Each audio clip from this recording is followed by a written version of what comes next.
Good morning. We are here live in the town of Burnley in Lancashire. We're some 20 miles north of Manchester. We're basing ourselves all day today in the Church on the Street Ministries. It's a charity and it's a church, but it's really a drop-in centre for anybody. Everybody is welcome, anybody in need. There's hot meals being served here today. People can come for a hot shower.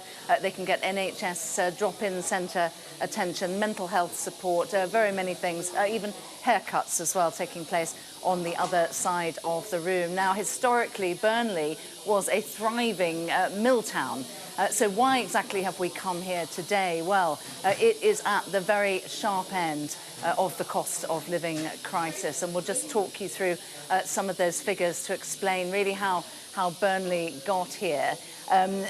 If you look at the data that's from the Centre for Cities think tank, it puts Burnley at the highest rate of inflation in Great Britain. Now that stands here at 11.8%. That was the last time it was measured in January. That's some 2.5% higher than what you'd find in Cambridge, which is at the other end of the scale. Now, couple that with one of the slowest rates of wage growth, with the latest data showing that there's actually negative real wage growth. So strip out inflation, it's negative, minus 6.6% here.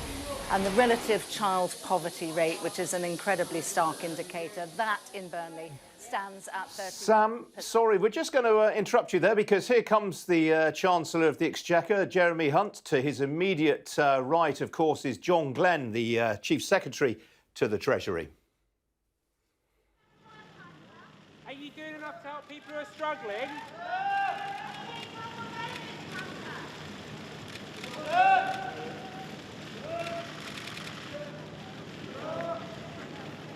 On your own, sir.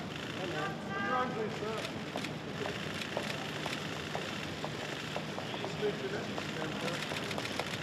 With the box up, please, sir. Will the budget get the UK growing, Chancellor?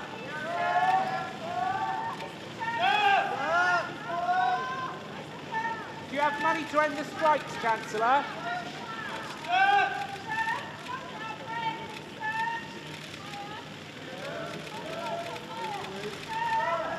Is Britain going back to work, Chancellor?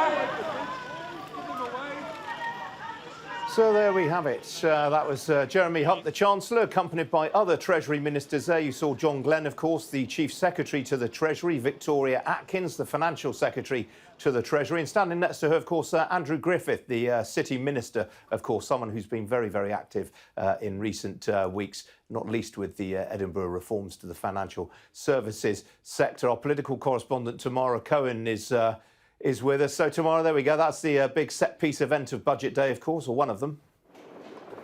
Yes, of course, Jeremy Hunt doing his first budget. Of course, he was thrown into it when he became Chancellor, doing the autumn statement, which he said was intended to deliver stability after the turbulent Liz Truss period in office. And today, he says his mission will be delivering economic growth. Of course, we all assume we're about 18 months out from a general election, and he's got the challenges of helping people struggling with the cost of living. And on that, we expect a big expansion of help with childcare for 1- and 2-year-olds and additional help with energy bills for another 3 months. But of course, he's also got to try and get the economy growing. The predictions are pretty grim for the coming years. If we don't slip into recession, it certainly looks like flatlining, and he's under pressure from Conservative MPs to try and cut taxes for business. We think he won't be doing that in terms of corporation tax. That was likely to go up, but he will be announcing investment zones and tax breaks for businesses of the future. So